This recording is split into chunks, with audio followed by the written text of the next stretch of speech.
আজকের গল্পটা আমার বাসার কাজের ছেলে গণেশকে নিয়ে। তার সাথে আমার কিভাবে হলো সেই গল্পটাই তোমাদেরকে বলবো আজ।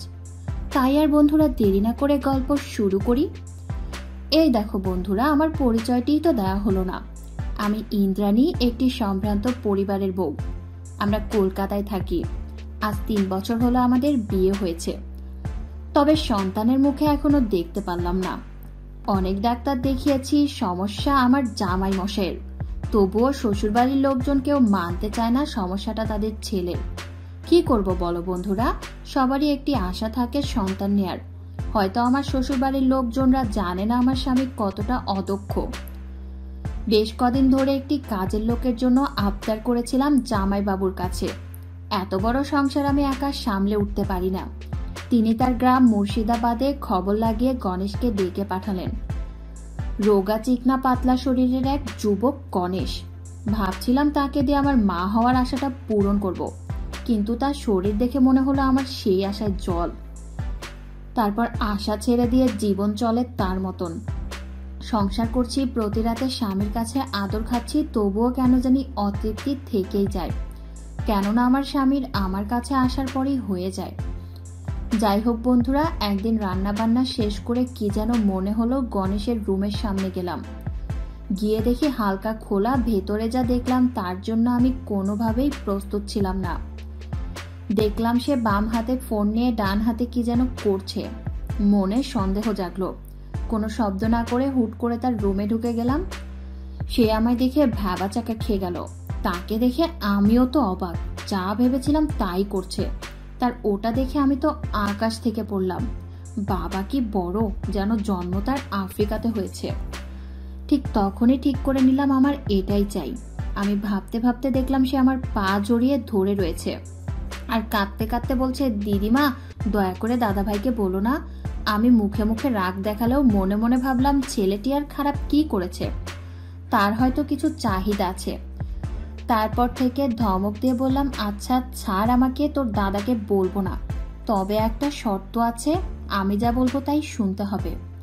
সে বলল, আমি তোমার সব শর্তে রাজি দিদিমা।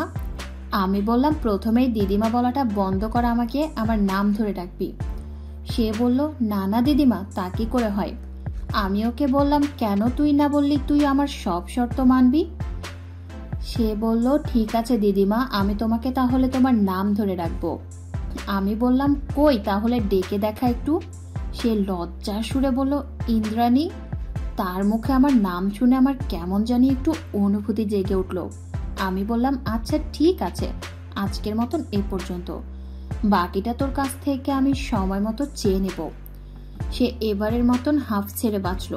তারপর আমি মনে মনে ভাবতে থাকলাম তার সাথে কিভাবে শুরু করব। হঠাৎ একটি দুষ্টু চিন্তা মাথায় আসলো। রান্নাঘরে কাজ করার সময় আমি ইচ্ছা করে আমার কোমরে আঘাত লাগালাম। তাকে ডেকে বললাম, গণেশ, হে গণেশ, কোথায় তুই, এদিকে আয়। সে দৌড়ে এসে বলল, দিদিমা কি হয়েছে। আমি বললাম, আমার কোমর ব্যথা লাগছে, আমাকে কোলে করে রুমে নিয়ে চল। সে প্রথমে ইতস্তত বোধ করলেও আমার এক ধমক শুনে সাথে সাথে আমাকে কোলে নিল এবং আমাকে আমার রুমে নিয়ে গেল। আমি বললাম, ওখান থেকে ফার্স্ট এইড বক্সটা নিয়ে আয়, ওটাতে মলম আছে। অবশ্য তার ভেতরে আমি আগে থেকেই কিছু প্রোটেকশন রেখে দিয়েছিলাম যেন সেটা দেখতে পায়। সে ফার্স্ট এইড এর বক্সটা নিয়ে আসলো, খুলে দেখলো মলম এবং সাথে কিছু প্রোটেকশন। ওগুলো দেখে বোধহয় একটু লজ্জা পেয়েছে। আমি বললাম, এই হাঁ করে তাকিয়ে না থেকে আমার এখানে মলমটা লাগিয়ে দে। সে প্রথমে না না করলো। আমি বললাম, শর্তের কথা ভুলে গেলি নাকি। সে আর কিছু না ভেবে আমার কোমরে মলম লাগাতে লাগলো। বন্ধুরা, সে যতই হালকা পাতলা হোক না কেন, তার হাতটা বড় শক্ত, আর একটা পুরুষের হাত শক্ত হলে মেয়েরা যে কত মজা পায় তা হয়তো তোমরাই জানো। আমি আমার মতো করে মজা নিতে থাকলাম আর সে তার কাজটা করতে থাকলো। আমি আস্তে আস্তে শাড়িটা উঁচু করে ধরলাম। সে হয়তো লজ্জা পাচ্ছে, কিন্তু আমার তো তার সাথে খেলতে হবে। আমি আবার বললাম, এই তুই আমার বুকের দিকটা একটু মলম লাগিয়ে দে তো। সে বলল, ইন্দ্রাণী, তোমার বুকে ব্যথা লেগেছে নাকি। আমি বললাম, না বুকে ব্যথা লাগেনি, কিন্তু বুকের ভেতর অনেক ব্যথা। তুই বুঝবি না, তোকে যা বলেছি তুই তাই কর।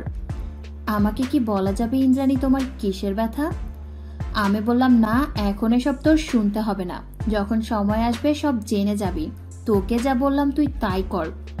সে আমার বুকেও মলম লাগানো শুরু করলো আর আমি চরম আনন্দ পেতে থাকলাম। সে হয়তো এবার বুঝতে পেরেছে আমি তার থেকে কি চাই, এর জন্য সে ভালো মতো ডলতে লাগলো। আমি আর ধরে রাখতে পারলাম না, তাকে টেনে আমার বুকে জড়িয়ে নিলাম। এবার যা হওয়ার তাই হলো। চরমের আনন্দের সাথে আমাদের খেলা চলতে থাকলো। সে এক কঠিন খেলা। প্রায় 30 মিনিট পর খেলা শেষ হলো। আমি জীবনে কখনো এত মজা পাইনি, বরং আমার স্বামী এই কয় বছরে আমাকে কখনোই এত মজা দিতে পারেনি। সে দিনের পর আমি তার ভক্ত হয়ে গেলাম, কিন্তু তাকে এটা বুঝতে দিলাম না। তাকে সবসময় ধমকের উপর রাখতাম। আমরা প্রতিদিনই করতাম প্রায়। আমার জামাই যখন তার কর্মস্থলে যেত, তখন থেকেই শুরু হয়েছে আমাদের এই খেলা। সে একটু রোগা পাতলা হওয়াতে তার কষ্ট হয়ে যেত, এর জন্য আমি তাকে প্রতিদিন দুধ খেতে দিতাম এবং আরো অনেক কিছু, যেন আমার আনন্দে কোনো বাধা না আসে। এভাবেই চলতে থাকলো বেশ কয়েকটি বছর। হঠাৎ সে আমাকে আমার মনের দুঃখের কথা জানতে চাইলো। আমি এবার সিদ্ধান্ত নিলাম তাকে এবার আমার মনের কথাগুলো বলে দেব। এটাই হয়তো সঠিক সময়।